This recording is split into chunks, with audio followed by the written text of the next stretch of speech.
Chelsea, of course, disappointed with that 1-1 draw at Stamford Bridge against Crystal Palace at the weekend. Maresca said there's probably one thing that has to be clear. Now, Chelsea 3 years ago won the Champions League, but now it's not that kind of Chelsea. Now, sometimes, if you don't win, it's normal.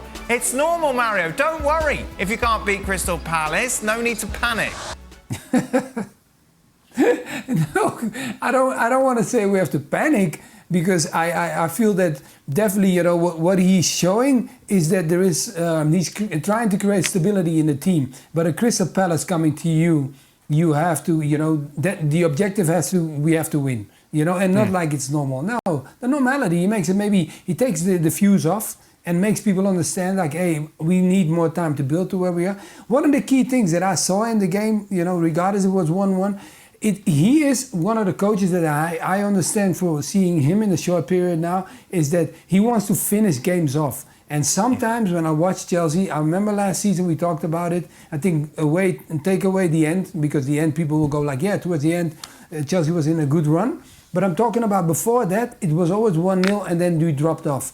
With him, I feel like he always goes all the way and try to win the games, and one goal is not enough. And I think that is one of the key things away from this weekend, that it wasn't that easy for him. And I felt like the moment when Hughes got the yellow card, I thought he would expose him even more. And that was the only question why they didn't do that, because in the middle of the park, they had used for a long time to play, and he should have gone right for it and make sure that either he gets another booking, or he cannot challenge a player that he has to let go through, and then Chelsea could take the advantage from it. Draw against Crystal Palace. Contract extensions all round. Nico Jackson, Mr. You're going back. So, 2033 you say, I want one to 2036. It's of course speculation at the moment. Nico Jackson and Cole Palmer could be getting extensions. Do you mind him coming out and saying, look, we're a very different Chelsea? No, win every time. Look, I think there was a lot of hope after the Wolves game, particularly the second half, that it could just be a continuation. And I think that's definitely a building process. And Palace, as I said yesterday, are more organised defensively than Wolves were. Wolves got disjointed as that second half wore on, and Chelsea picked them apart. I think it can be better than what we saw under Pochettino. I think it can be quicker, and it was at times in the first half. But it has to be clinical. So I don't really mind, because I think at the moment that's the truth. The truth of the matter is he's piecing together something that's been shambolically put together, and he's the next manager that's trying to piece it all together in the right way, and he'll do it slightly differently to the previous one. And maybe that will be successful, maybe it won't. But I think he's just, I don't know, I think he's just been honest in a sense. But ultimately what he says will make no difference. It's like Ten Hag. Right. And it's like any manager. He can come out and we can laugh at them, we can agree with them, we can criticise them, but it will all boil down to one thing, and it's the same for him. If they play in the manner in which they did at Wolves, they will be in a decent position. But if they're lacklustre, like they have been many times, he's going to be the next manager that's going to fall on his sword. It's as simple as that. The latest is that he's agreed to join Galatasaray on loan for the season, which is quite incredible when you think of the club that he'd been linked with before, not just this summer, but last summer as well, for around 100 million, 130 million euros. Now it's a loan. It's a free loan as well. There's not even a loan fee that Galatasaray are paying. The wages are covered, all in all, by the two clubs. It's 10 million a year salary. And there will be a clause there in his contract with Galatasaray that if in January, in the transfer window of January, a top club comes for him, then Galatasaray will let him go, so he doesn't have to stay the whole season. It's just, I find that remarkable. He had to extend his deal at Napoli until 2027 to be able to go on loan to Turkey, to Galatasaray, to play with Michy Batshuayi, for example. It's just, I just think it's incredible, really, to see Victor Osimhen in this position now. Otherwise, he would not have played at Napoli. So he had to go to Turkey, extend his contract. His release clause is now 75 million euros instead of 130 million euros, and that's far more reachable even if you're a big club in Europe. But I'm just not sure how much this moved the needle, because what if he doesn't have a good season in Turkey for Galatasaray?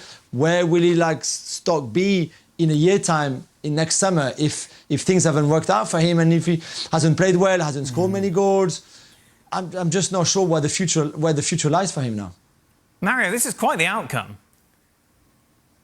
Yeah, it's you know what the way Jules explains it, it's so sad. Why? Because you know when you're a player, right? You do so well, you have a great season, and he also said it before. He said, "I already know what I want. I know where I want to go. I know what my targets are." And then his target was not Turkey. We can make it as beautiful as we want, but his target was not Turkey. The Turkey is, of course, the solution to get out, because if not, you're sitting on the bench. The coach made it clear. He brings in Lukaku, so now you got to wait. If something happens to Lukaku, you get an opportunity. While you are the number one striker for them. They made a lot of noise in Europe because everybody was talking about Osimhen. You understand, like how great he was, and we thought he was probably going to make the move to England. And then they hold down so long. It's almost like they made him feel like, I have a feeling that the way he spoke and the way he looks now, the situation is that they had so much control of him that he could not move. And that must have given him a really, I think any footballer, even us, if someone just controls you like a puppet, it makes you feel really uncomfortable. And I have a feeling that he's in some situation like that. That's why he's making the move, because he wants out and he wants to play football, so he has to go. That's it then. He's going on loan. We don't have to discuss him anymore. Well, I see, I don't mind that because that's Victor Osimhen news. Oh, I see. Well, he's actually something's happened, okay, rather than yes. Let's talk Victor again, and Victor hasn't done anything. So tomorrow you're back on. But we're talking 18 months ago, just briefly. It was this guy was what you'd have to say when Napoli won the title that year, top 5 strikers in the world. God, yeah, exactly. At least yeah. in there, and through, I don't know, bad advice from his representatives, or been talked into signing this new contract as he did at the time, and all of a sudden he's somehow been manoeuvred into this position where, Saudi Arabia were talking about taking him. Apparently he didn't want to go. Chelsea, there was money problems to get him in at Chelsea with wages and blah blah blah, blah and other clubs, and now this has happened. Now, by January it's only 4 months or so, and so somebody may come along. But as Jules said, things can turn quickly. Things can turn quickly the other way. Mm-hmm. So it's a disappointing situation to see a guy who should have been leading the line for one of the top clubs in European football and get into this new super-duper Champions League. Galatasaray probably in it. I don't know. I can't they got off the top knocked of my head. There's there you go. 750 teams in it. They were knocked out. All over it. What? Who said they got knocked out? Yes, they did. There you are. Perfect. Hold on. They got knocked out on the prelims, yeah. By young boys. Hold on. Young boys, yeah. Hold on. Is this kosher? Is this real? They're carrying on the conversation. There we go.